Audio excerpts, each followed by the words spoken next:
Advice देणं sir खूप सोपं आहे. तर कोणी येऊन काहीतरी बोलून जाणार आहे तुम्हाला 3 FSI हे मिळेल वगैरे, पण तर चांगला आर्किटेक्टचा डेफिनेशन काय, म्हणजे कसं नेमायचं आणि काय त्या आर्किटेक्टमध्ये बघायचं?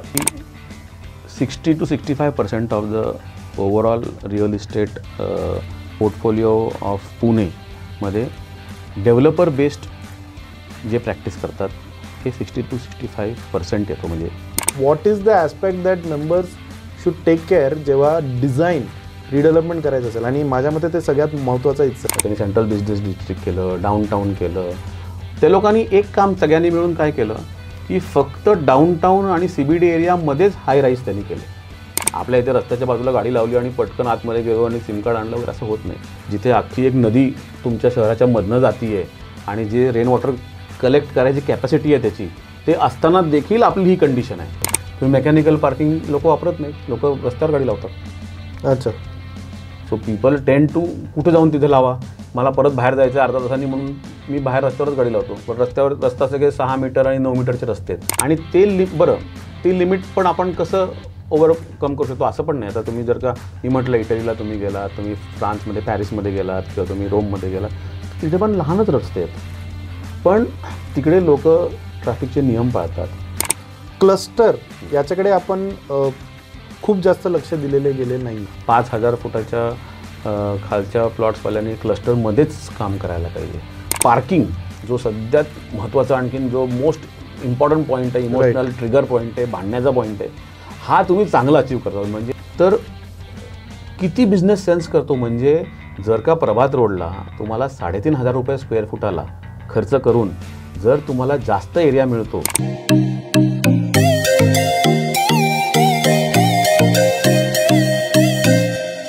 नमस्कार. आज रिडेव्हलपमेंट गुरुमध्ये आपल्याबरोबर आहेत आर्किटेक्चर जगातले महागुरू.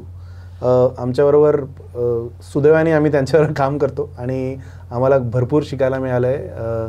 अशी एक व्यक्तिमत्व विकास आचलकर सर, आर्किटेक्ट विकास आचलकर, जे आय थिंक 30-35 वर्षापेक्षा जास्त अनुभव आणि आय थिंक शेकडो प्रोजेक्ट घर वगैरे बांधलेले आहेत. आणि आय थिंक आर्किटेक्चरल ॲस्पेक्टमध्ये आम्हाला कधी काही डाऊट आले तर आम्ही एकच आर्किटेक्टला आम्ही जनरली फोन करून विचारतो की सर याचा काय अर्थ असेल. आणि बऱ्यापैकी रिडेव्हलपमेंटमध्ये आम्ही एकत्र काम केलेलं आहे. भरपूर नवीन कॉन्सेप्ट आणले आहेत रिडेव्हलपमेंटमध्ये, बिल्डिंग करायची, डिझाईन करायची वगैरे. तर आज आपण वेलकम करूया विकास आचलकर सरांना. आणि ANT कन्सल्टंट नावाची त्यांची फर्म आहेत.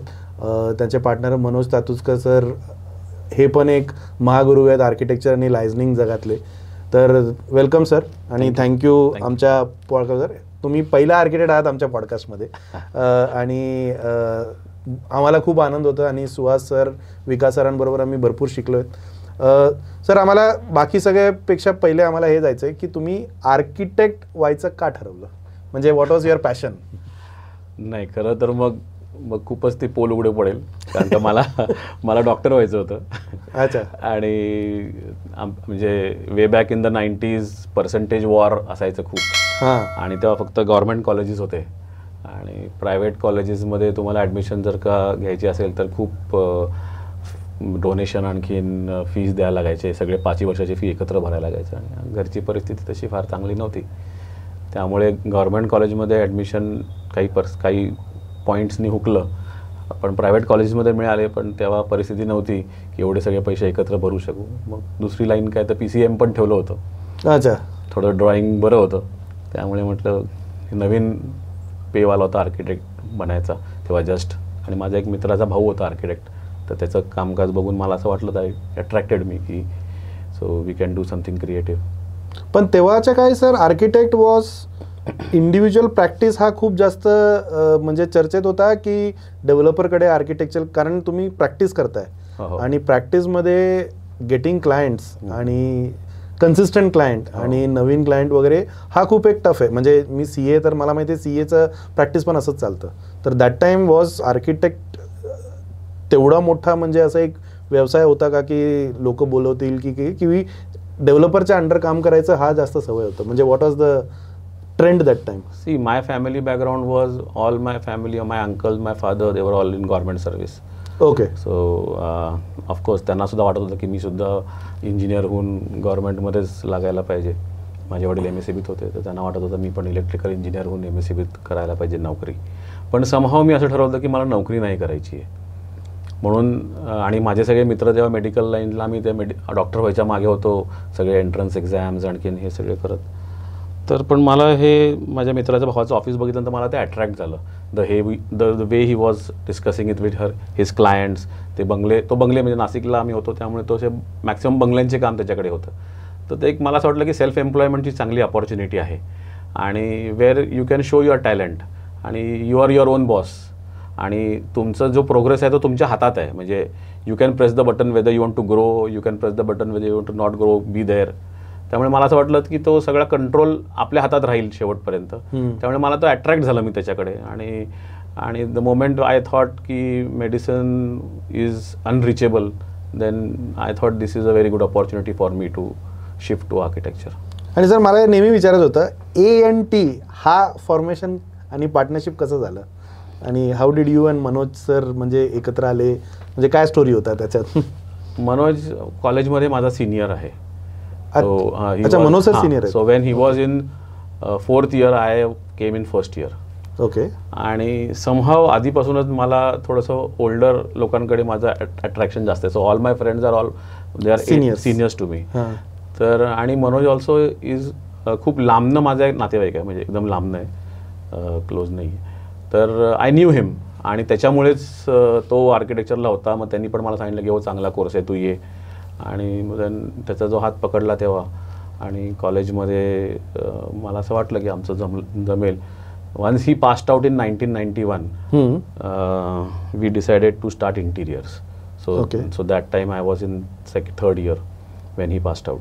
सो मग आम्ही इंटिरियरचे कामं घ्यायला लागलो आणि आम्ही पार्ट टाईम नोकरी पण करायचो तेव्हा. तर आम्ही बरेचदा एकाच ऑफिसमध्ये नोकरी करायचो. अच्छा. असं कॉलेजमध्ये असताना आम्ही 5 वर्ष दोघांनी मिळून वेगवेगळ्या ऑफिसेसमध्ये काम केलं. त्यामुळे जो काही एक्सपिरियन्स गॅदर करायचा जो काम होता ते कॉलेजच्या करिक्युलम 5 वर्षामध्येच झाला. ओके. तर the moment he passed out we started pitching for interior jobs just to fill our stomach. म्हणजे आपलं तेव्हा रोजीरोटी चालली पाहिजे म्हणून आम्ही इंटिरियर्स करायचो. मग एक दिवशी माझ्याकडे एक ओळखीने एक इंटिरियरचं काम आलं. मी त्याला सहज म्हटलं की करायचं का आपण, कारण मला तर पॉसिबल नाही, मी कॉलेजमध्ये, तर you need to handle most of the part. तो म्हटलं ठीक आहे करू आपण. So I has to handle the drawing part, he is to handle the site part. मग असं करून 1, 2, 3 काम असं सुरू झालं. आणि the moment I passed out तरी देखील आमचं ठरलं नव्हतं एकत्र काम करायचं. अच्छा. मग आम्ही म्हटलं मग असंच परत कुठेतरी काम आलं. मग आम्ही म्हटलं चला आपण वाटून घेऊ करू. तर you will be surprise for almost 24 years आमचे 2 वेगळे कंपनी होते.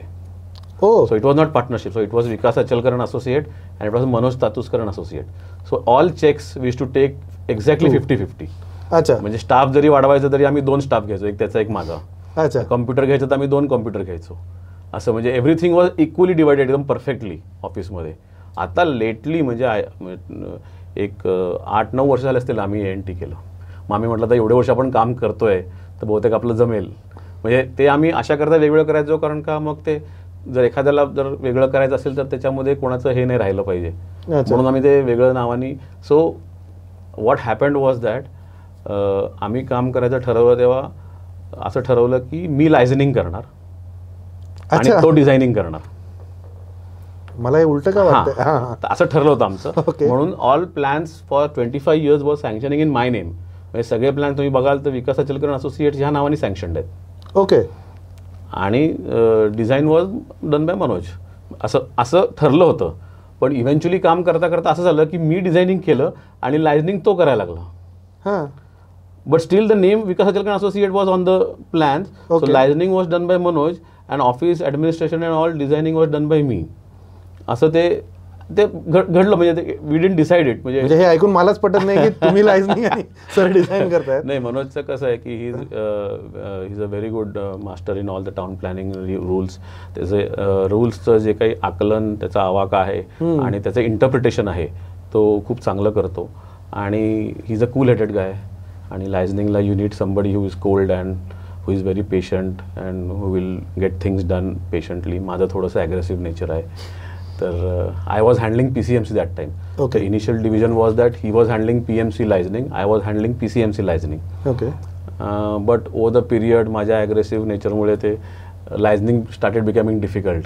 Then we decided I will stop, I will look in to the office and he will look in to the liaisoning. आणि मग ते असं ते तर सगळ्यात पहिला प्रोजेक्ट आठवते का तुम्हाला की कुठलं केलं होतं, म्हणजे ॲज अ होल प्रोजेक्ट?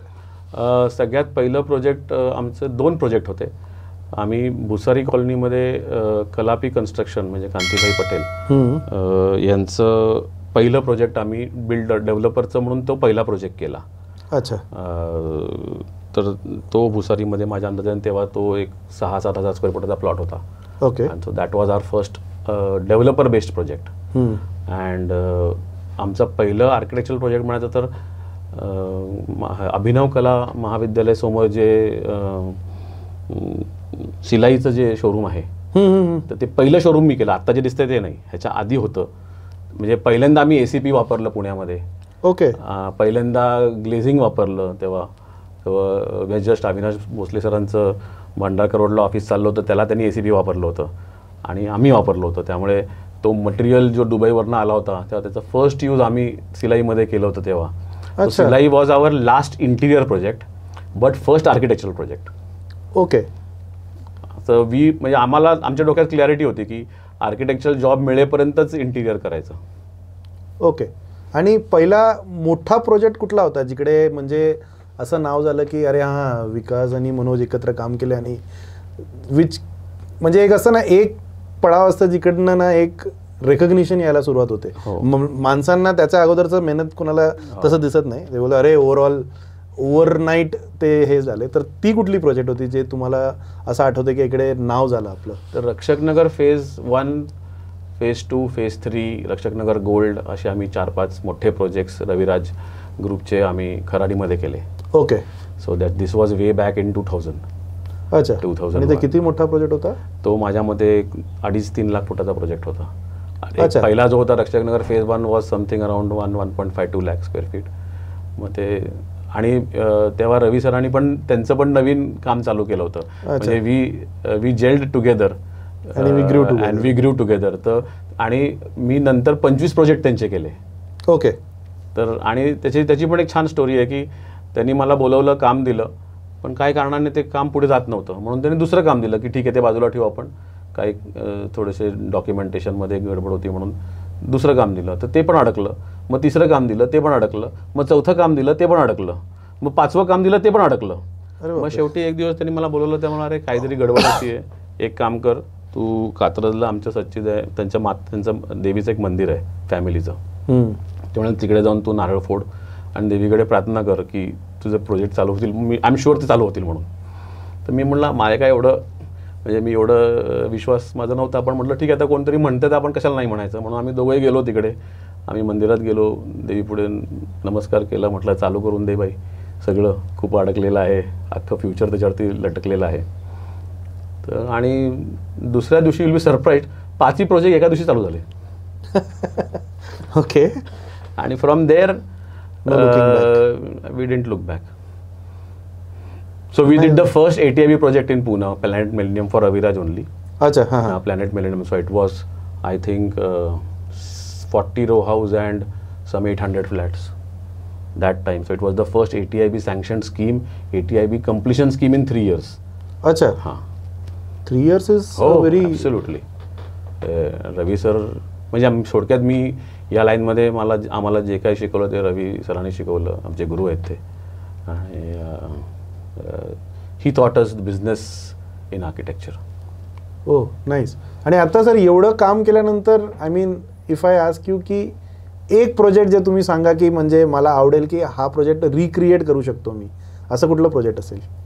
म्हणजे कारण एवढे प्रोजेक्ट्स आहेत, म्हणजे आम्ही भरपूर ठिकाणी मानेरला जातो, तुमचे प्रोजेक्ट दिसतात, इकडे दिसतात. अशी कुठली एक प्रोजेक्ट आहे जे तुम्हाला रिक्रिएट करायला आवडेल आत्ताच्या मॉडर्न याच्याप्रमाणे? त्यावेळेस काय झालं होतं की इन द म्हणजे 2000मध्ये IT was just flowing in to Pune, म्हणजे जस्ट येत होतं जस्ट. आणि I was very fascinated by all the buildings in BKC.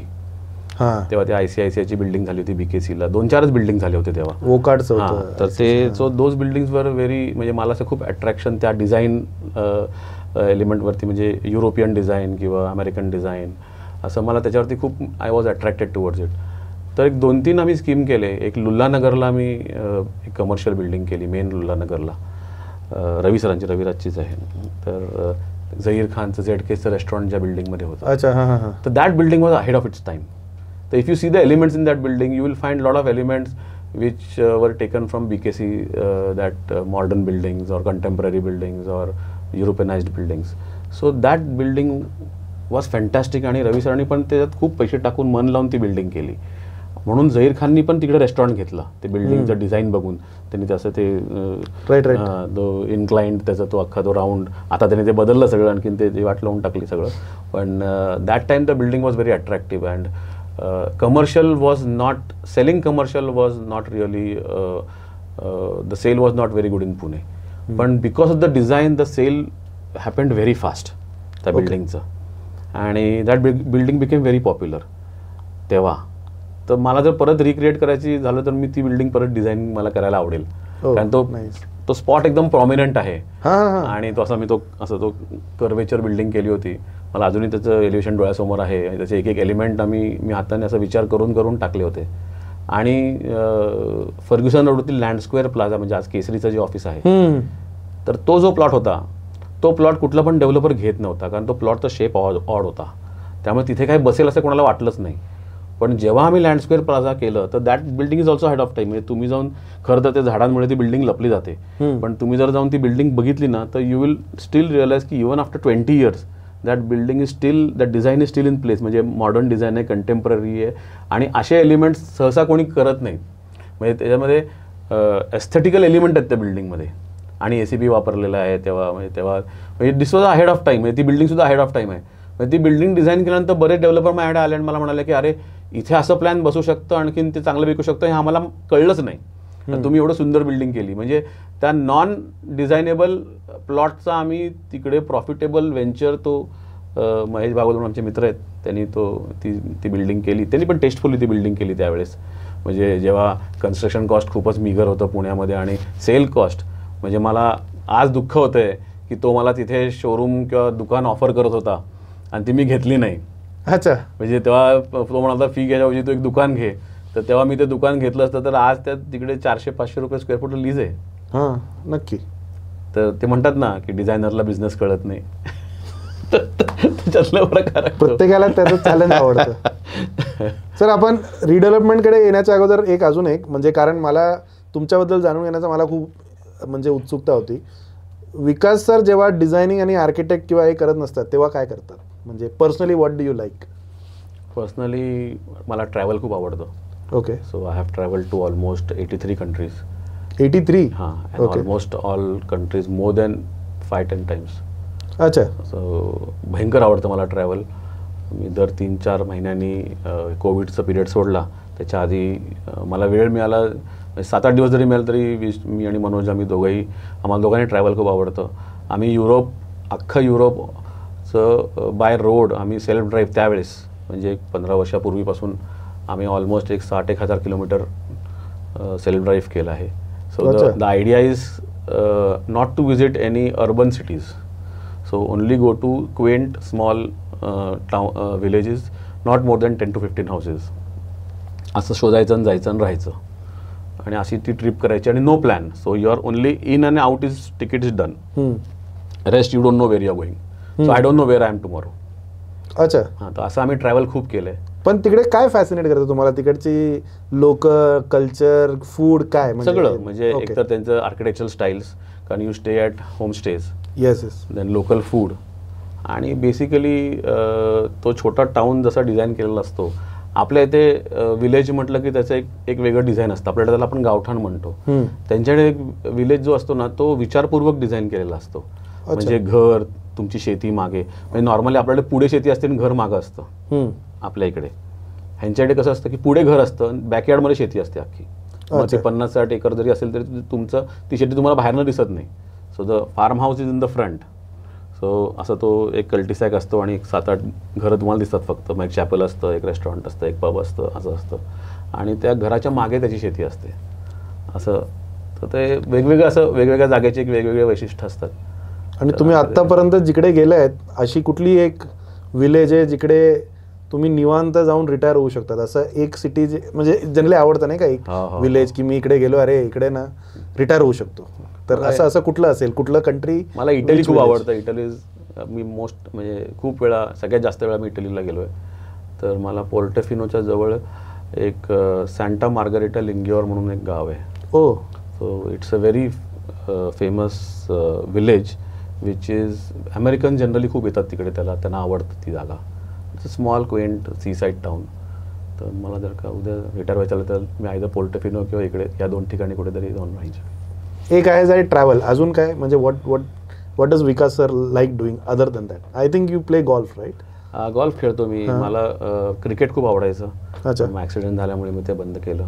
पण I still keep my self touch. म्हणजे मी कधी कधी अंपायरिंग करतो जाऊन, किंवा कधी कधी आय मीन दॅट मॅनेजमेंट. मला बरेचदा मला हर्षा भोगलेचं काम देतात, प्राइस डिस्ट्रीब्युशन. अच्छा, हां, कमेंट्री आणि ते नाईस नाईस. कीप PYC मध्ये for all the matches I keep myself so that I am very near the sport. करतो. Nice nice. तर कधी कधी काय म्हणजे लोकांना काम करणं, सगळ्यात महत्त्वाचं म्हणजे माझी हॉबी होती फ्लाईंग. मध्यंतरी मी फ्लाईंग, हो, मी PPL माझं झालं. अच्छा. हो, मी फ्लाईंग शिकलो. पण मला ते लायसन्स मेंटेन नाही करता आलं, कारण माझं पायाचा ॲक्सिडेंट झाला. आणि नंतर मी ते सोडून दिलं. तर म्हणजे ते ॲडव्हेंचर म्हणून आवडायचं की नाही? मला व्हर्टिगो होतं. हो, हां, त्यामुळे मला ते हाईट पासून मला खूप भीती वाटायची. त्यामुळे ते ओव्हरकम करण्याकरता, आणि माझे काका was a test pilot in Indian air force. अच्छा. तर मला ते लहानपणापासून फॅसिनेशन होतं की पायलट व्हायचं होतं. आणि आर्किटेक्ट झाल्यामुळे ते काही करता नाही आलं. त्यामुळे मग किमान आपण फ्लाईंग शिकायला पाहिजे म्हणून मग मी ते बारामतीला कारवरमध्ये जाऊन मी बॉम्बे फ्लाईंग स्कूलमध्ये जाऊन मी ग्राउंड वर्क केलं सगळं, आणि फ्लाईंग बारामतीला शिकलो. ओ, नाईस नाईस. काय प्रोफेशनली जर काम करताना ना, म्हणजे दॅट पर्सनॅलिटीचा ऑलराऊंड आपल्याला कळत नाही कधी कधी. आणि मला ते जनरली फॅसिनेट करते की म्हणजे मागे भरपूर असेल, पण आपल्याला फक्त दिसतात अरे रिडेव्हलपमेंट करतात, आर्किटेक्ट आहे, असं नसतं. There is a lot of background too. नाही, मला खूप आवडतं. See whenever you land in Poona ना, सो तुम्ही खराडी वाघोलीवरनं लँड करता, त्यामुळे सगळेच खालती आपले स्कीम दिसतात ना.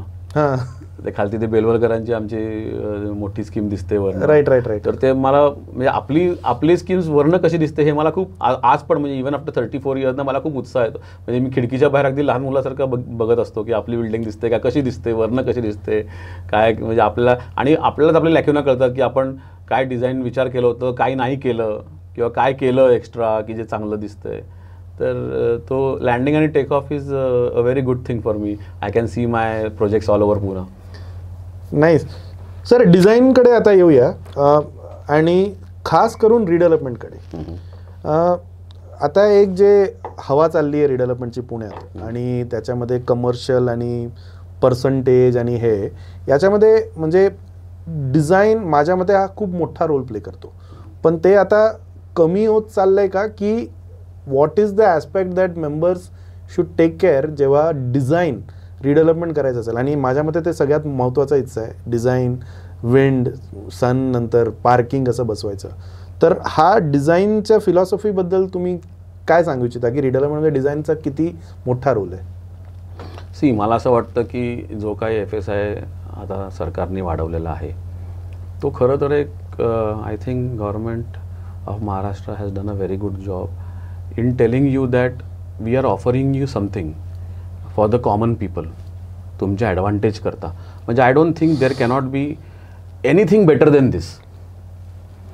म्हणून त्यांनी एक अपर लिमिट सेट केली आहे की TOD असेल तर 4 FSI, हे असेल तर 2.5 FSI, 3 FSI. तर हे जेव्हा गव्हर्नमेंट हा सगळा विचार करतो तेव्हा ते एक होलिस्टिक विचार करतात हे सगळं करण्यामध्ये. आणि अनफॉर्च्युनेटली आपण सिटिझन काय करतो की ती होलिस्टिक विचारचा आपण पार कचरा करून टाकतो.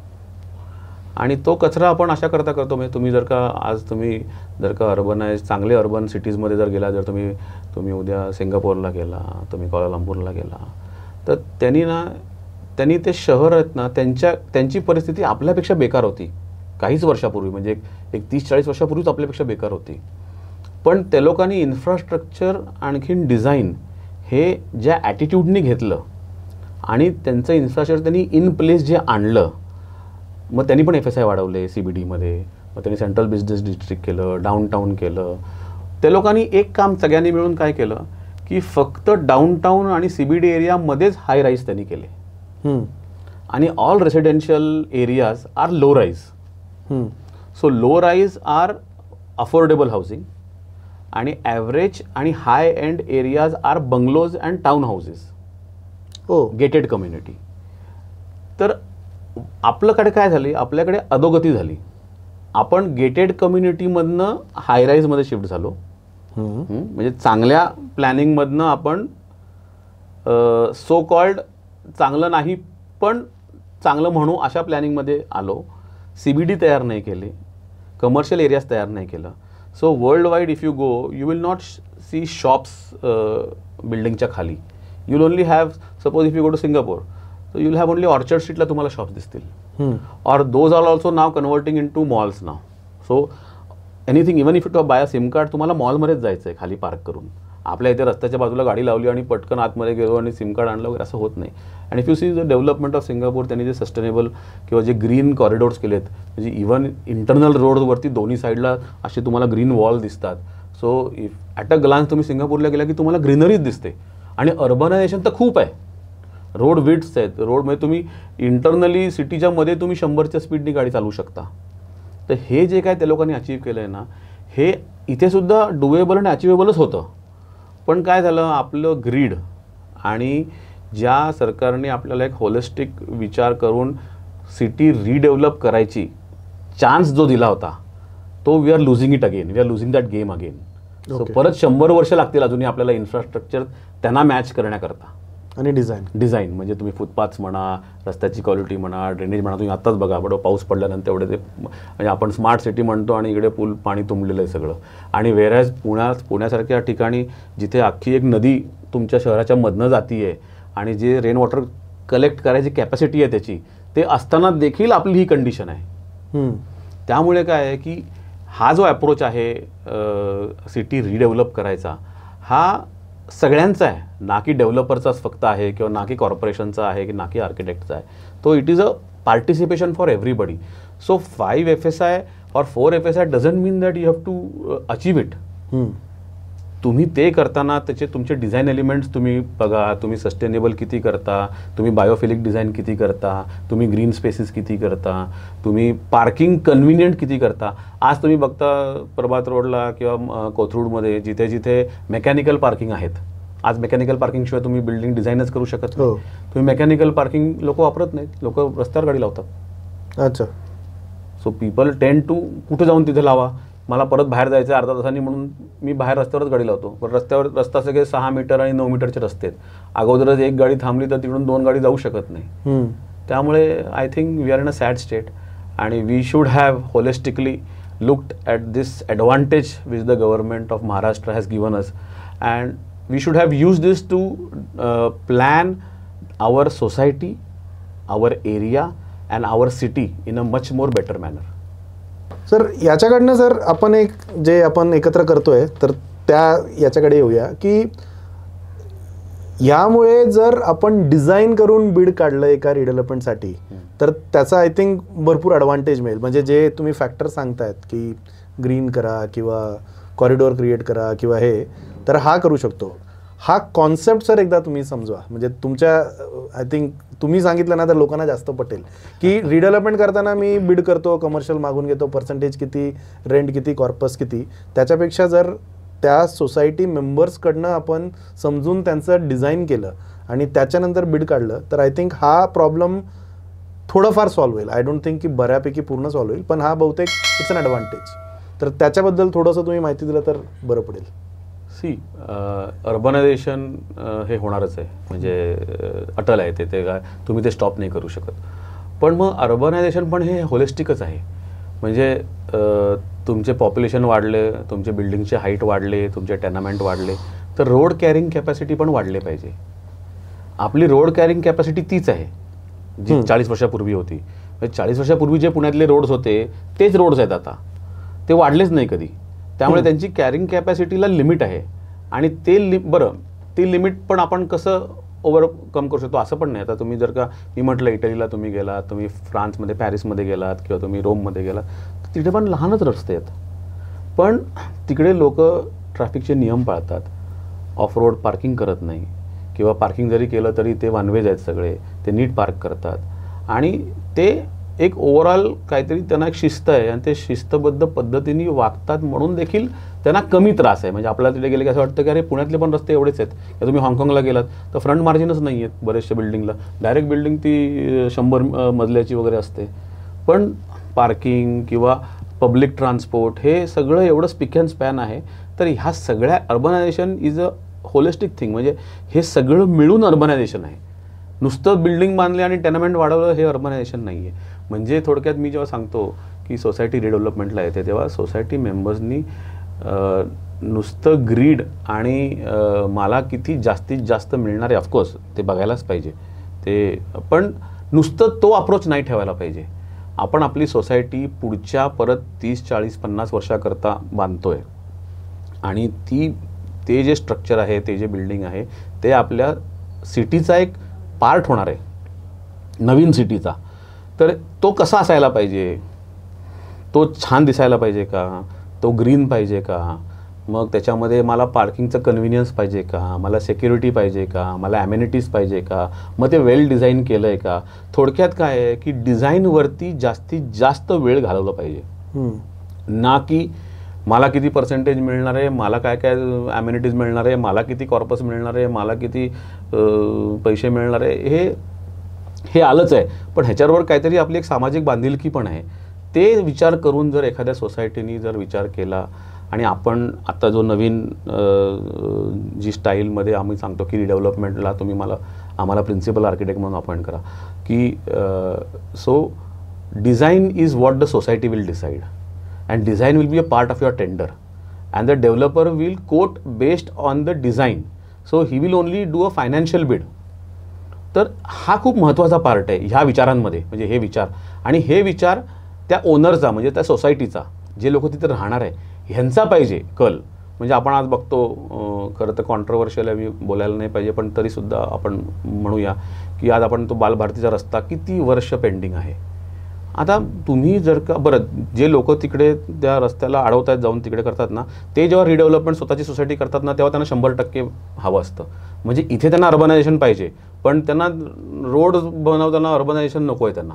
म्हणजे असं तुम्ही you cannot have this attitude. So urbanisation is for everybody and for everywhere. मग ते इक्वली दोन्ही झाले तरच ते तुमचं सिटी ती लाईव्हली होईल किंवा ती ब्रीद करू शकेल. नाहीतर नुसतं तुम्ही आज पौड फाट्यावरनं तुम्हाला लॉ कॉलेज रोड पार करायचं म्हटलं तर आज आपलं धस्स होतं संध्याकाळच्या वेळेस. म्हणजे it is a pain. Yes. कारण मी संध्याकाळी दर मंगळवारी दशभुजाला जातो, तर मला फर्ग्युसन रोडवरनं दशभुजाला पोचायला मिनिमम 45 मिनिट लागतात. इव्हनिंग 7 hours 7 वाजता, which is I think ridiculous. म्हणजे मी चालत जरी गेलो ना तरी 15 मिनिटात पोचेन. तर म्हणजे ह्या सगळ्या गोष्टी आहेत. सुदैवाने मेट्रोचं नेटवर्क आता चांगलं होतं आहे, तर we should start using public transport. म्हणजे त्यांनी TOD का केलं आहे? TOD तुम्ही केलं आहे ह्याच कारणाकरता की तुम्ही ठरवायचं आहे ॲज अ फ्लॅट होल्डर की मी गाडी घेणार नाही आहे, मी फक्त 2 व्हीलर वापरणार आहे आणि मी पब्लिक ट्रान्सपोर्ट वापरणार आहे, आणि म्हणून मला त्या TODच्या बिल्डिंगमध्ये फ्लॅट घ्यायचं आहे. इनफॅक्ट आपण मी जेव्हा डिझाईन करतो TODमधली बिल्डिंग, ते उलटं करतो की मॅक्सिमम मी मेकॅनिकल पार्किंग किती, म्हणजे पर फ्लॅट 3 बेडरूमला 2 पार्किंग देऊ, 2 बेडरूमला 1.5 पार्किंग देऊ आणि 1 बेडरूमला 1 पार्किंग देऊ. म्हणजे पार्किंगवरतीच कॉन्सन्ट्रेशन आहे. म्हणजे TODचं इंटेंटच ते आहे की तुम्ही विदाऊट व्हेकल, ज्या लोकांना व्हेकल मेंटेन नाही करायची आहे, ज्यांना पब्लिक ट्रान्सपोर्ट वापरायचं आहे, त्यांनीच तिकडे फ्लॅट घ्यायला पाहिजे. म्हणून त्यांनी ते जास्त डेन्सिटी तिकडे केलं आहे, जास्त FSI दिली. बरोबर. तर हे कुठेतरी आपण विचार करत नाही आहे. म्हणजे सोसायटींनी हे विचार करायला पाहिजे. म्हणजे सोसायटीने ठरवलं पाहिजे की ह्या बिल्डिंगमध्ये आम्ही गाड्या असलेल्या लोकांना फ्लॅट देणारच नाही. किंवा त्यांनी अशाच विचारांचा बिल्डर घेतला पाहिजे की जो असं सेल करू शकतो की इथे जे लोकांना पब्लिक ट्रान्सपोर्ट वापरायचं आहे, ज्यांना गाडी नाही चालवायची आहे, ज्यांना टू व्हीलर नको आहे, ज्यांना चालायचं आहे ह्या कम्युनिटीमध्ये, अशाच लोकांनी तिकडे फ्लॅट घ्यायला पाहिजे किंवा द्यायला पाहिजे किंवा विकायला पाहिजे. तर आपण काय करतो, आपण फक्त सेल्फिशली आपल्याला काय पाहिजे ह्याचा विचार करूनच आपण डिझाईनकडे अप्रोच करतो. सर याच्यात एक म्हणजे 2 पार्टी आहेत, सोसायटी आणि डेव्हलपर. जर डिझाईन करून बिड केलं तर हा एक आर्ग्युमेंट येऊ शकतो का डेव्हलपरकडनं की मी तुमच्या डिझाईनप्रमाणे का करू, मला माझं डिझाईन करायचं आहे, की is this taken nicely by developer की नाही ठीक आहे तुम्ही केलं तर मी त्याप्रमाणे करीन. म्हणजे हा दोन्ही बाजू एकत्र होऊ शकतात का? हे बघा, मला आत्तापर्यंतचा जो अनुभव आलेला आहे तो खूप चांगला आहे. आम्ही 5-6 प्रोजेक्ट साईन केले आहे या पद्धतीने. So developers are very happy because काय होते की द मोमेंट डेव्हलपर डुईंग ते त्या हॉर्स ट्रेडिंगमध्ये जातात की प्रत्येक फ्लॅट होल्डरबरोबर नेगोशिएट करायचं, तर मग त्याच्यामध्ये काय होतं एक सारनेस येतं त्या एंटायर डीलमध्ये.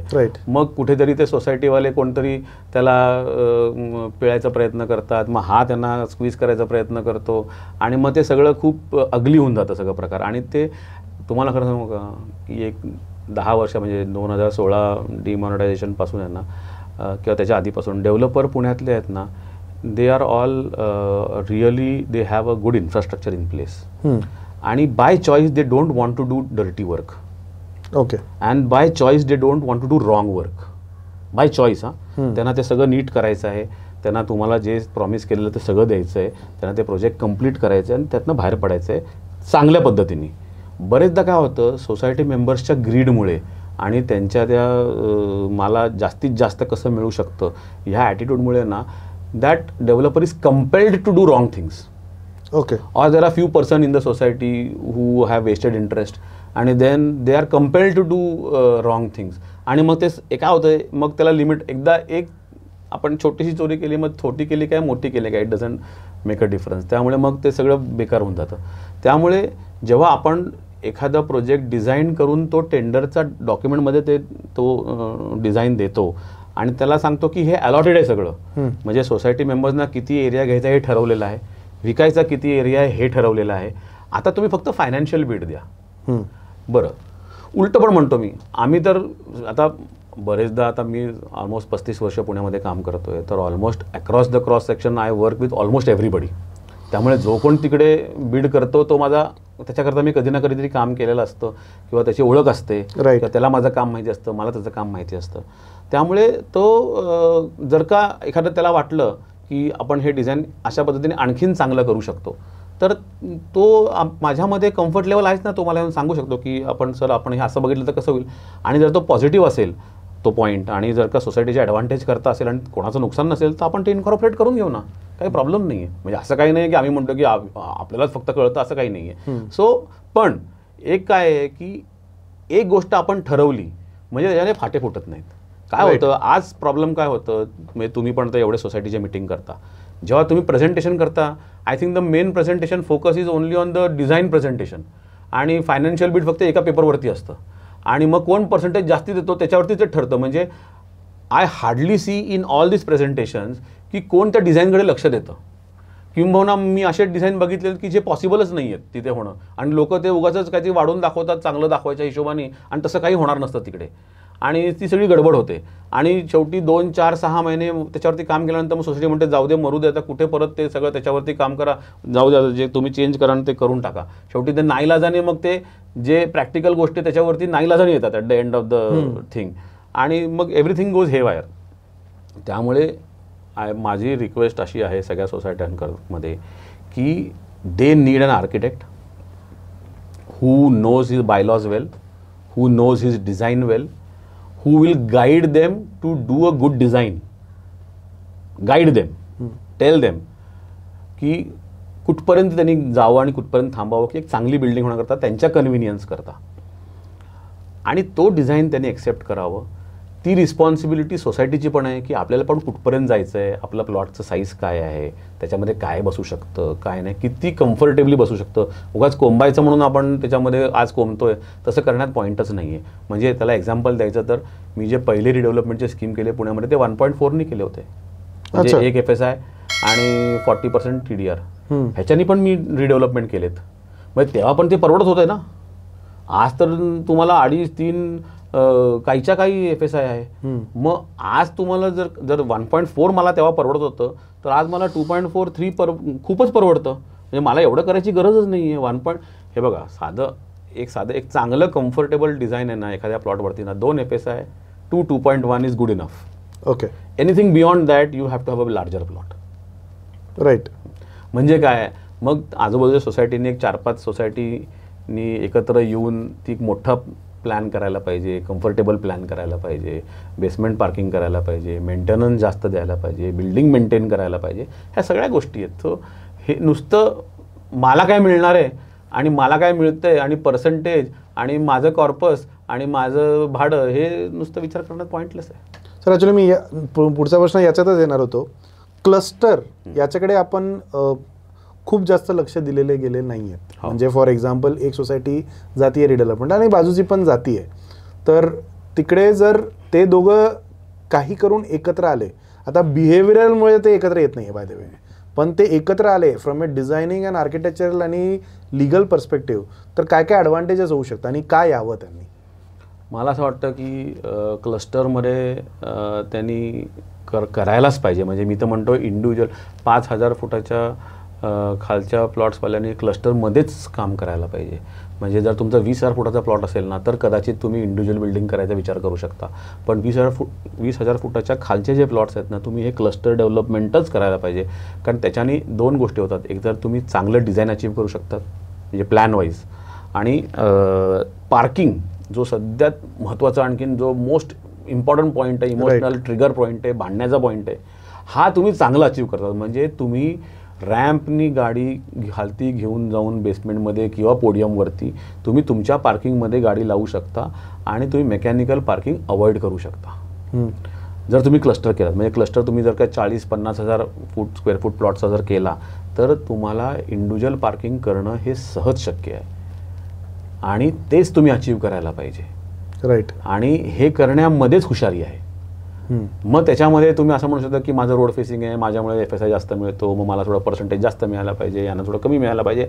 हा बसून शेवटी कॅल्क्युलेशन आहे आणि कॅल्क्युलेशनमध्ये लॉजिकच चालतात आणि हे लॉजिक आपण वर्कआउट करू शकतो. फक्त एवढंच की सोसायटीने लॉजिकल व्हायला पाहिजे. एक नवीन नाही आहे, जुनं कॉन्सेप्ट आहे. आय थिंक सगळ्यात जुना कॉन्सेप्ट हेच आहे, पण सेल्फ रिडेव्हलपमेंट हा एक कॉन्सेप्टबद्दल आता भरपूर चर्चा होती आणि आय थिंक झालं पण आहे 1-2. तर त्याच्याबद्दल सर तुमचं काय मत आहे? Self redevelopment how feasible it is, करायला पाहिजे नाही करायला पाहिजे, काय काळजी घ्यायला पाहिजे जर ते करतायत तर लोक? सी आय थिंक जेव्हा गव्हर्नमेंट ऑफ महाराष्ट्राने सेल्फ रिडेव्हलपमेंटचा विषय काढला आणि जेव्हा इनफॅक्ट हे FSI वाढून द्यायचा त्यांनी जे प्रस्ताव मांडला, तर त्यांच्या डोक्यात लोकांनी सेल्फ डेव्हलपमेंट करायचं हेच होतं, म्हणूनच त्यांनी दिलं. कारण का आज माझा 2 बेडरूमचा फ्लॅट आहे आणि मला 30 वर्ष झाले, माझी बिल्डिंग जुनी झाली आहे आणि ती बिल्डिंग बाय द वे लोकांनी सेल्फ डेव्हलपमेंट करूनच बांधली होती पूर्वी पुण्यासारख्या ठिकाणी. म्हणजे टेल्को सोसायटी आहे, बजाज सोसायटी आहे, हे असे लोकांनी एकत्र, बँकेज SBI आहे, बँक ऑफ इंडिया आहे, तर ह्या लोकांनी एकत्र येऊनच ती बांधली होती. मग तेव्हा त्यांनी सेल्फ डेव्हलपमेंट, त्यांनी लोन आपल्या बँकेतनं काढलं होतं, आर्किटेक्ट अपॉइंट केला होता, कॉन्ट्रॅक्टर अपॉइंट केला होता आणि मेंबर्सना देऊन त्यांनी ती सोसायटी केली होती. पण तेव्हा ते यंग होते म्हणून ते रिस्क ते घेत होते, तेव्हा त्यांच्या they had nothing to lose, त्यामुळे त्यांनी ते केलं. आता नाव असं त्यांना वाटतं की आता मला ते माझे पैसे बाबा मला रिस्क नाही घ्यायचं आहे, मग कोण करणार हे, म्हणून ते करत नाही आहेत. तर जेव्हा गव्हर्नमेंटनी जास्त FSI दिला तर त्यांच्या डोक्यात असंच होतं की मॅक्सिमम लोक हे सेल्फ डेव्हलपमेंटला जातील आणि टेनामेंट न वाढवता. म्हणजे सेल्फ डेव्हलपमेंट माझं असं म्हणतो की एवढे आपल्याकडे इन्व्हेस्टमेंट ऑप्शन्स असतात. Real estate is the best investment option which will give you maximum return चांगल्या एरियामध्ये. तर किती बिझनेस सेन्स करतो, म्हणजे जर का प्रभात रोडला तुम्हाला 3,500 रुपये स्क्वेअर फुटाला खर्च करून जर तुम्हाला जास्त एरिया मिळतो, मोठा फ्लॅट मिळतो तुमच्याच, बरं तुम्ही तो नवीन फ्लॅट तुम्ही आयदर 2 फ्लॅटमध्ये डिवाईड करू शकता किंवा तुम्ही स्वतः करता मोठा फ्लॅट घेऊ शकता आणि टेनामेंट न वाढवता तो जरी भाड्याने जरी तो फ्लॅट दिला तरी तुम्हाला 12% पेक्षा जास्त रिटर्न मिळतो आज. राईट. FD मध्ये 6% 7% पैसे ठेवण्यापेक्षा जर का तुम्ही सेल्फ डेव्हलपमेंटमध्ये पैसे घातले तर it makes more business sense to you in a place like Prabhat road, Kothrud and for smaller properties of 5,000 square feet 10,000 square feet. आणि हे फक्त तुम्हाला फ्रीमध्ये घर पाहिजे आहे आणि तुम्हाला कोणावरती तरी तुम्हाला रुबाब करायचा आहे म्हणून तुम्ही एखाद्या डेव्हलपरला मध्ये घ्यायचं आणि तो सगळं जो ॲडव्हान्टेज आहे हा त्याला द्यायचा, तर this doesn't make sense. I think छोटा प्लॉट किंवा मोठा प्लॉट रिडेव्हलपमेंट म्हणजे सरकारच्या डोक्यात रिडेव्हलपमेंटच होतं, सेल्फ डेव्हलपमेंटच होतं की तुम्ही मुंबईला चांगली सुरुवात झाली होती ॲक्च्युली. पण आय थिंक तिकडे आता मला I don't know what happens in Mumbai, तुलाच चांगलं माहिती असेल. पण पुण्यामध्ये मला नाही वाटत की एक पण सक्सेसफुल सेल्फ डेव्हलपमेंट झालंय. माझ्याकडे एक आहे आता, ऑलमोस्ट आम्ही क्लोज करतोय, पण ते छोटे 5-6 लोक आहेत, आणखीन डुएबल आहे. पण याच्यात सर म्हणजे one, is it possible, secondly risk काय आहे याच्यात? रिस्क तसं टेक्निकली काही नाही आहे. शेवटी काय आहे की you have to hire technical, तुम्हाला चांगली प्रोजेक्ट मॅनेजमेंट कंपनी हायर करायची, चांगला आर्किटेक्ट हायर करायचं आहे, चांगला कॉन्ट्रॅक्टर हायर करायचं आहे. बाकी काय आहे, बाकी नो रिस्क आहे. बाकी तुम्हाला पैसे काय तुम्हाला आगाव कोणाला द्यायचंच नाही आहे. सगळे तुम्ही स्टेजेस ऑफ कन्स्ट्रक्शन तुम्ही फायनल करू शकता. स्टेज कंप्लीट झाली, तुमचं क्वालिटी चेक झाल्यानंतर तुम्ही पैसे रिलीज करू शकता. म्हणजे डेव्हलपर काय तेच करतोय, फक्त तो ऑर्गनाइज्ड आहे, त्याचा तो बिझनेस आहे. तुम्हाला तो एक आम्ही मदत करू ना पुढे जाऊन, मी कसं करायचं. शेवटी मी जरी आर्किटेक्चरल कन्सल्टंट असलो तरीसुद्धा मला इंडस्ट्रीमधले सगळे लोक, मला माहिती आहे कोण चांगला प्रोजेक्ट मॅनेजमेंट कन्सल्टंट आहे, कोण चांगला कॉन्ट्रॅक्टर आहे, कोण विथ मटेरियल कॉन्ट्रॅक्टर आहे, कोण चांगलं काम करतो, काय स्टेजेस आहे. तर we can guide societies to do self development. In fact मी आव्हान करतो की तुम्ही प्लीज सेल्फ डेव्हलपमेंट करा आणि आमच्याकडेच या. म्हणजे आपणच, म्हणजे लक्ष्मीनारायण, तू आणि मी मिळून आपण we can really do a good job where self development is concern. आणि त्यांना तो जो रिटर्न मिळेल ना, किंवा त्यांना जो काही मग त्याच्यामध्ये प्रॉफिट नसेल, मग मला केवढं माझी रिक्वायरमेंट आजची तेवढंच बांधायचं ना. तेवढं कशाला ते सगळं बांधायची गरजच नाही. म्हणजे आज आपल्याला 2 किलो मिळतं म्हणून सगळं जेवायची गरज आहे का? बरोबर. तर याच्यात एक प्रश्न जे मी आय थिंक हे पहिले पण मी विचारलंय, but this is a very important question.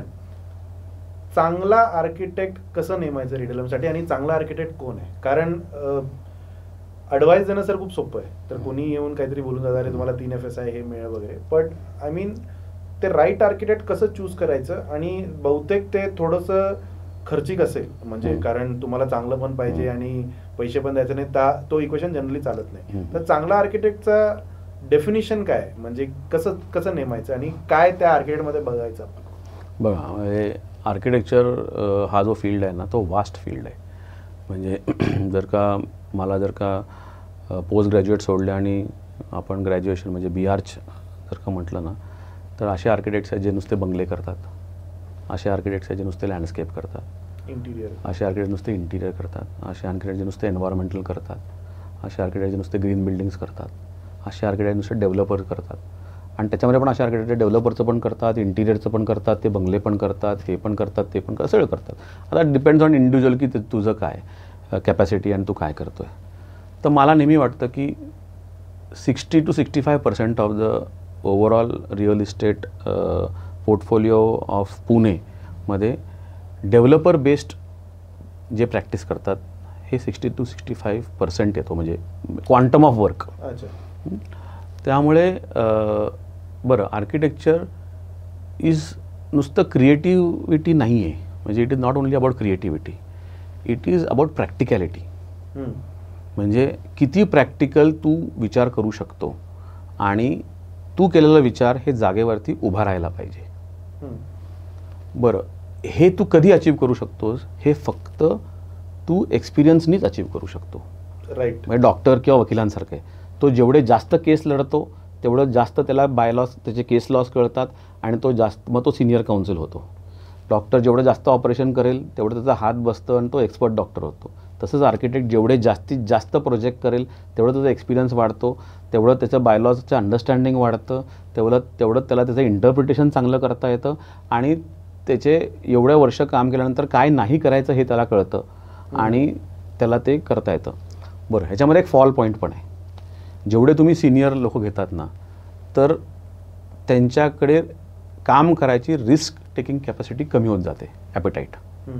म्हणजे एखादा यंग माणूस थोडंसं घेऊन नाही करून टाका सर मी करतो, तो म्हणू शकतो, मोठा म्हणाल नाही, त्याला माहिती असतं की हे केल्यानंतर काय गडबड होईल.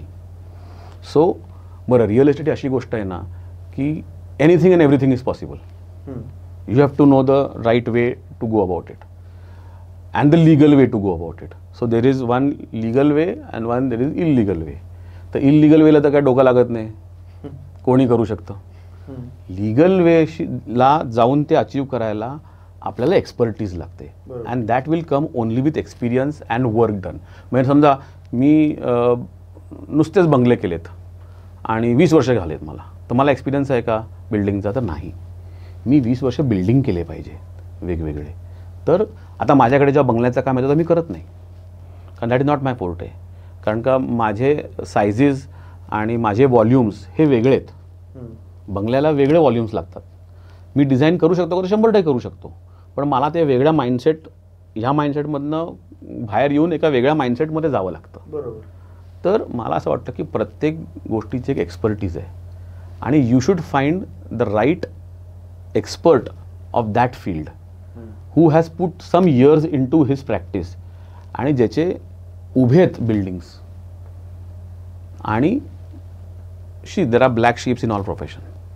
So you should find a person who is going to do your structure legally. म्हणजे मला हे गोष्ट पाहिजे तर हे मला इलिगली पण अचीव होऊ शकतं आणि लिगली पण अचीव होऊ शकतं. तर मला तो लिगली अचीव करणारा माणूस पाहिजे आणि तेच तुम्ही टार्गेट करायला पाहिजे. कारण रिअल इस्टेटमध्ये प्रॉब्लेम काय होतो की आपण म्हणतो काय काय गरज आहे, माझीच फ्लॅट आहे, इथे मीच राहणार आहे, माझ्या विरुद्ध कोण कंप्लेंट करणार आहे. असं नाही आहे. उद्या जर तुम्हाला ती फ्लॅट विकायची वेळ आली तर इलिगल एरियाचा फ्लॅट कोणी घेणार नाही नंतर, आणि तेव्हा तुम्हाला वाटेल की अरे आपण चूक केली. आज तुम्ही राहता म्हणून तुम्ही ठीक आहे मी वापरतोय, मला फरक पडत नाही आहे, पण शेवटी your real estate has some value आणि तुम्ही तुमचंच रिअल इस्टेट डिमीन करण्यात पॉईंटच नाही आहे. बरोबर. त्यामुळे बेसिकली आपलं जे काही आपल्याला जे काही प्रोडक्ट मिळतं आहे बेसिकली ते 100% लिगल आहे का हे चेक करणं हे प्रत्येकाची जबाबदारी नाही, त्याची रिस्पॉन्सिबिलिटी आहे आणि ते करूनच घ्यायला पाहिजे. सर, एक खूप महत्त्वाचा मुद्दा आहे जे प्रत्येक रिडेव्हलपमेंटमध्ये आम्ही फेस करतोय. ओके, आणि याला प्रॅक्टिकॅलिटी जास्त इन्व्हॉल्ड आहे, लिगॅलिटी पण आहे पण प्रॅक्टिकॅलिटी जास्त आहे. 30 वर्षापूर्वी टेरेसेस आणि गार्डन. ओके, आता हा एक वादाचा मुद्दा आहे भरपूर ठिकाणी. तर याचं sir what is the right interpretation की जे फ्लॅट कार्पेट आहे माझं आणि टेरेस गार्डन जे तेव्हा बहुतेक नॉन FSI कॉम्पोनंटमध्ये होते, तर याला म्हणजे how to evaluate this too. कारण ज्यांच्याकडे टेरेस गार्डन आहे ते बोलतात आम्हाला पूर्ण पाहिजे, ज्यांच्याकडे फ्लॅट आहे ते म्हणतात आम्हाला मग त्यांना दिलं तर आमचं कमी होईल, आणि हा एक मॅथमॅटिकल इक्वेशन एक क्रिएट होतो. तर हा टेरेस गार्डन काय कॉम्पोनंट होता पहिले, त्याला कितीपर्यंत मागितलं आणि कितीपर्यंत दिलं, तर इसे फेअर थिंग. आता फेअरनेस हा खूप सब्जेक्टिव्ह आहे. तुमच्यासाठी जे फेअर आहे ते माझ्यासाठी बहुतेक नसेल. तर याच्याबद्दल sir what is your interpretation of की टेरेस गार्डनला कसं ट्रीट करायला पाहिजे? मला असं वाटतं त्याच्यामध्ये कन्फ्युजनच नाही आहे आणि ते कारण असताना लोकांना त्या ग्रीडमुळे खूप कन्फ्युजन क्रिएट करतायत. हे एकदम सिम्पल आहे. म्हणजे जेव्हा टेरेस लोकांनी घेतलेत, टेरेस गार्डन म्हणून टॉप टेरेस घेतलेत किंवा खालचे गार्डन म्हणून घेतलेत, मी तुम्हाला सांगतो आम्ही कित्येक सोसायटीमध्ये गार्डन फ्लॅट्स केलेले आहेत. बरं, ते गार्डन फ्लॅट कसे व्हायचे ते पण सांगतो तुम्हाला. कारण तेव्हा लोकांकडे गाड्या नसायचे, 2 व्हीलर असायचे, त्यामुळे पार्किंग काही रिक्वायरमेंट नव्हती. त्यामुळे एक अर्धं बिल्डिंग स्टिल्टवर असायचं आणि अर्धी बिल्डिंग ग्राउंडवरती असायची. म्हणजे तो एका लेवलला असे खाली म्हणजे ground first second third fourth आणि एका लेवलला स्टिल्ट फर्स्ट सेकंड थर्ड फोर्थ अशी ती बिल्डिंग असायची. 12 मजली किंवा 7 मजली किंवा 6 मजली. व्हेरी सिम्पल होतं. बरं, गार्डन म्हणजे काय की बॅक मार्जिन जो आहे आपला मागचा तो त्यांना कॉर्डन ऑफ करून द्यायचे आणि तो खालच्या फ्लॅटला गार्डन म्हणून वापरायला द्यायचे. बरं, त्याचं तेव्हाचा फॉर्म्युला एकदम सिम्पल होता. जर तो गार्डन मोठा असेल, मोठा आणि छोट्यामध्ये अर्थ असा आहे की एक तो 100 स्क्वेअर फुटापर्यंत जर गार्डन असेल, कार्पेट म्हणजे मी मोफाचा कार्पेट म्हणतो, 100 स्क्वेअर फुटापर्यंत जर कार्पेट असेल तर तो 50% पकडायचे. 100 स्क्वेअर फीटच्या पुढे जर तो कार्पेट असेल 200, 300, 350 स्क्वेअर फूट तर ते 1/4 किंवा 1/3 पकडायचे. ओके, आणि तो तुमच्या डॉक्युमेंटमध्ये मेन्शन असायचा तुमच्या. आता बरेचदा तो फक्त अलॉट केला जायचा, डॉक्युमेंटमध्ये नसायचं. किंवा मी टॉप टेरेस घेतलं तर तो फक्त अलॉट केलं, जसं आपण पार्किंग पूर्वी अलॉट करायचो ते इलिगल वगैरे म्हणायचे, तर ते अलॉट करायचे. मग फक्त म्हणजे अलॉटमेंट लेटर आहे माझ्याकडे. पण तुम्हाला मी अगदी क्लिअरली सांगतो, मोठं गार्डन असेल तर 1/3, छोटंसं गार्डन असेल तर 50%, मोठं टेरेस असेल तर 1/3 आणि छोटं टेरेस असेल तर 50%. हे एकदम क्रिस्टल क्लिअर आहे. ते पर्सेंट घ्यायचं, ते पर्सेंट तुमच्या सेलेबलमध्ये ॲड करायचं, कार्पेटमध्ये नाही.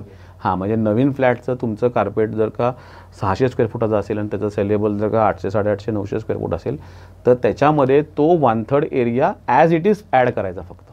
सेलेबलमध्ये की कार्पेटमध्ये? सेलेबलमध्ये, कार्पेटमध्ये नाही. ओके, म्हणजे त्याचं 35% अजून रिडक्शन होईल कार्पेटमध्ये. हां, ओके. आणि आत्ता तर तुम्हाला 50% टॉप टेरेस तुम्ही ऑफिशियली विकू शकता. त्यामुळे तुमच्याकडे जर टेरेस गार्डनवाला कुठला जर का सोसायटी मेंबर असेल तर तुम्ही आत्ताच्या एक्झिस्टिंग सोसायटीमध्ये त्याला टेरेस फ्लॅट देऊ शकता, अर्धं ऑफिशियली तुम्ही विकू शकता, काही प्रॉब्लेम नाही.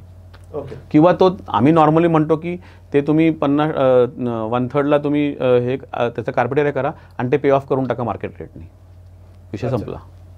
सर अजून 2 मुद्दे जे आम्हाला प्रश्न खूप येत असतात. 9 मीटर रोडला सर किती मजले जाऊ शकतो आज आपण, आणि काय म्हणजे फायनल काय, आणि काय काय रूल चेंज होतील ठीक आहे, पण आजच्या तारखेला व्हॉट इज दी 24 मीटर्स, म्हणजे ऑलमोस्ट 7 फ्लोअर्स और 6 फ्लोअर वॉट एव्हर. म्हणजे तुमचं पार्किंग तुम्ही कसं बसवताय खालती त्याच्यावरनं 6 मजले किंवा 7 मजले. ओके. अजून एक फेवरेट प्रश्न जे येत राहतं आम्हाला, नाही मी त्याचं तुम्हाला एक्सप्लेनेशन पण सांगतो काय आहे ते 9 मीटरचं जो काय कन्फ्युजन आहे तो असा आहे की पूर्वी 9 मीटरला आपण 36 मीटरची बिल्डिंग करत होतो. मग नंतर जेव्हा UDCPRचे नियम चेंज झाले त्याच्यामध्ये त्यांनी सांगितलं की नाही 6 मीटर आणखीन 6 मीटर ते 9 मीटर रोडला तुम्ही 24 मीटरचीच बिल्डिंग करायला पाहिजे. आणि जिथे मोठे प्लॉट्स आहेत ना तिकडे 36 मीटरची बिल्डिंग खरं तर करायला हरकत नाही टेक्निकली, पण मध्ये खूप त्याच्यावरती चर्चा झाली आणि मग सरकारने त्याच्याबद्दल एक नोटिफिकेशन काढलं की जिकडे 9 मीटरची रोड्स आहेत तिकडे आम्ही 36 मीटर अलाउ करू. त्याचे सजेशन ऑब्जेक्शन्स घेतले. आता ते नोटिफिकेशनवर थांबलं, त्याचं गॅजेट अजून आलेलं नाही आहे. तर पीपल आर वेटिंग की नोटिफिकेशन आलं म्हणजे गॅजेट येणार, सो इट विल फॉलो. आता पण कधी, that is a matter of investigation. आता जेव्हा केव्हा तो गॅजेट फायनल येईल तेव्हा तुम्ही 9 मीटरवरती 36 मीटर करू शकता. ओके. पण तोपर्यंत आजचा नियम as on today it is 24 metres. Okay. आमचं 6 मीटरमध्ये रोड आहे, काय करायचं, कारण रिडेव्हलपमेंटला आम्हाला ऑफरच येत नाही, तर त्या परिस्थितीत सेल्फ रिडेव्हलपमेंट नाही, रिडेव्हलपमेंटला ऑफर येत नाही असं नाही आहे. तुम्हाला जरी तुम्ही 6 मीटरमध्ये असलात तरी तुम्हाला 30% इन्सेंटिव्ह FSI आहे आणि तुम्ही 2.1 तुम्हाला FSI मिळतोच. त्यामुळे रिडेव्हलपमेंटला तुम्हाला फक्त 100% रिटर्न नाही मिळणार आहे, तुम्हाला तर 14 ते 18% रिटर्न मिळेल. मी तुम्हाला सांगितलं ना 1.4ला मी केलं आहे, तर हे तर 2.1 आहे, म्हणजे डुएबल आहे. त्यामुळे नाही होत असातला पार्ट नाही आहे, फक्त शेजारच्या माणसाला जेवढं मिळालं तेवढं आपल्याला मिळत नाही, हाही दुःख आहे. अच्छा, म्हणजे 6 मीटर रोडला पण होऊ शकतं 100% होऊ शकतं, but you will not get more percentage. 14%. तेवढंच I think if you are in Kothrud, law college road और Prabhat road, 15 to 18% is the right percentage that you should get. Done. Last sir, ANT लोकांसाठी काय काय मदत करू शकते रिडेव्हलपमेंटच्या बाबतीत, काय, कारण लोकांना ॲडवाईस पाहिजे असतं आणि व्हॉट्सॲपमुळे ना थोडं कन्फ्युजन जास्त पसरतं आणि त्यांना थोडंसं एक्सपर्ट्स पाहिजे असतात, गुरु पाहिजे असतात की ते करतात. तर मला लास्ट इज ANT कशा कशा पद्धतीची मदत करतात रिडेव्हलपमेंटच्या प्लॉटला.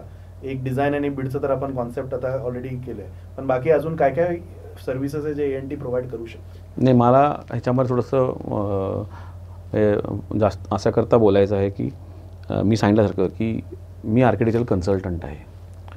तर जर का रिडेव्हलपमेंट कमिटी एखाद्या सोसायटी सक्षम असेल आणि स्वतः जर का वेळ देऊन काम करणारी असेल तर मग त्यांना प्रोजेक्ट मॅनेजमेंट कन्सल्टंट लागत नाही. पण सोसायटी मोठी असेल आणि आजकाल प्रत्येकजण बिझी असतो आपापल्या कामामध्ये आणि त्यांना जर वेळ देता आलं नाही तर नुसतं आर्किटेक्ट अपॉइंट करून चालत नाही. कारण आर्किटेक्चरल कन्सल्टंट मी तुम्हाला गाईड करू शकतो, पण मी जाऊन जागेवर काम नाही करू शकत. तर that is where you come in. म्हणजे मी आता नेहमी लोकांना सांगतो की तुम्ही एक प्रिन्सिपल आर्किटेक्ट अपॉइंट करा जो डिझाईन करून आपण टेंडरमध्ये डिझाईन लावू आणि त्या टेंडरपर्यंत आणि PADAपर्यंत तुम्हाला नेण्याकरता, तुमचं हँड होल्ड करण्याकरता तुम्हाला एक प्रोजेक्ट मॅनेजमेंट कन्सल्टंट लागणारच आहे की जो रन अराउंड करेन तुमच्याकरता. मध्ये डॉक्युमेंटेशन असेल, वकिलाच्याकडे जायचं असेल, आर्किटेक्टकडे जायचं असेल आणि काय करायचं असेल तर ते तुम्हाला हे दोन्ही लोक लागणारच आहेत. त्यामुळे तुम्ही हे विचारपूर्वकच अपॉइंट करा. PMC आर्किटेक्ट नव्हे आणि आर्किटेक्ट PMC नव्हे आर्किटेक्ट हा आर्किटेक्चरल काम करतो.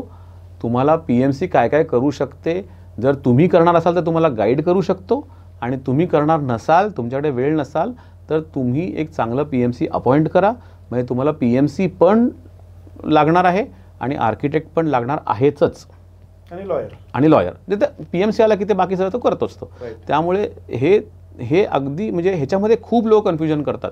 आणि आजकाल बरेचसे आर्किटेक्ट स्वतःला PMC म्हणतात, पण ते आर्किटेक्चर पण काम करत नाही आणि PMCचं पण काम करत नाही, आणि ते फक्त त्या लोकांना मिसगाईड करायचं एवढंच काम करतात. तर ते न करता आर्किटेक्टचा रोल काय आहे, लॉयरचा रोल काय आहे, CAचा रोल काय आहे, आणि PMCचा रोल काय आहे, हे अगदी डिफाईंड आहे. ह्याच्यामध्ये कन्फ्युजन प्लीज करू नका, आणि ते नाहीच करायला पाहिजे. तर हा एक आहे. आणि ANT म्हटल्यासारखं 35 वर्ष आम्ही ह्या फील्डमध्ये आहोत. तर जे रिडेव्हलपमेंट मी सोसायटीचा आर्किटेक्ट म्हणून तर पिच करतच नाही. तुम्ही आम्हाला प्रिन्सिपल कन्सल्टंट म्हणून अपॉइंट करणार असाल तर we are more than eager to work for you. पण saying this and apart from this, any society who is in trouble, any society who wants advice, any सोसायटीना एखाद्या अडचणीतनं बाहेर पडायचं आहे, तर our doors are always welcome. We won't charge a single farthing for our advice, but we don't want people to nag us. We want them to come with genuine problems. What happens is, लोक माझ्याकडे solution घेऊन येतात आणि मला सांगतात की हे solution बरोबर आहे का. So I don't want to answer them. If you come to me with a problem, be 100% guaranteed we will show you the way out of that problem, and आम्ही तुम्हाला हँड होल्ड करून त्यातनं बाहेर पण काढू. पण तुम्ही सोल्युशन घेऊन माझ्याकडे याल आणि सांगाल की तुम्ही एन्डॉर्स करा की हे बरोबर आहे, that is not going to happen. Sir, नॅगिंगपासून मला एक हे आठवतं, तुम्ही असे कधी सोसायटीला गेलात का जिकडे सोसायटीने तुम्हाला शिकवलंय की हे असं असतं? हो, खूप. मला खूप मजा येते. आणि म्हणजे बरेचदा I am thankful to all the societies. No, there are genuine people who have good ideas, who interpret also the bylaws in the better manner. आणि शिकायला मिळतंच ना, म्हणजे सगळीकडनं.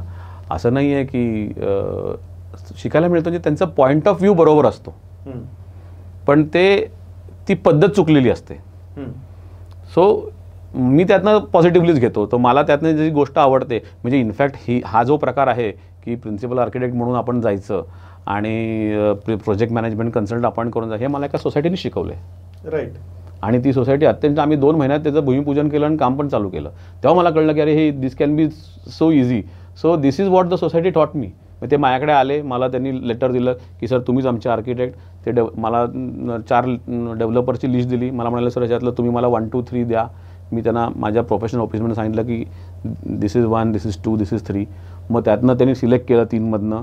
ते त्याच्याकडे गेले, त्याला त्यांनी ठराव करून अपॉइंट केलं. त्यांना सांगितलं की अचलकर आमचे आर्किटेक्ट माझ्याकडे आले, आता ते आम्ही प्लॅनिंग करतो. माझ्याकडे आले, सगळं प्लॅन बसून घेतलं, अलॉटमेंट करून घेतलं, आणि सगळं झाल्यानंतर आम्ही ते सगळं घेऊन त्या बिल्डरकडे गेले. म्हणाले हे प्लॅन तुमचं, आणि आता तुम्ही सँक्शनला टाका आणि काम चालू करा. So the society taught me that this is a better way of working. Sir, principal architect तुम्ही नेमा जे म्हणतायत, हा म्हणजे फक्त लोकांसाठी की हा खर्चिक आहे का? नाही आहे. मी सिम्पल आहे. सो तुम्ही आर्किटेक्ट म्हणून मला अपॉइंट करा. मला बरं फ्रीमध्ये करायचं नाही म्हणून मला तुम्ही ॲज अ रिटेनर टोकन म्हणून मला काहीतरी मानधन द्या, which is restricted to probably 50 lakhs for a smaller society and 1 lakh rupees for a bigger society. 50,000 rupees, sorry 50,000 rupees for a smaller society and 1 lakh rupees for a bigger society. That is just an advance which is refundable by the developer. And my architectural fees, so it's a precondition that the developer will continue me as an architect because our plans are there in the tender, and the fees will be given by the developer, or the developer will pay the fees to the society and society will pay me.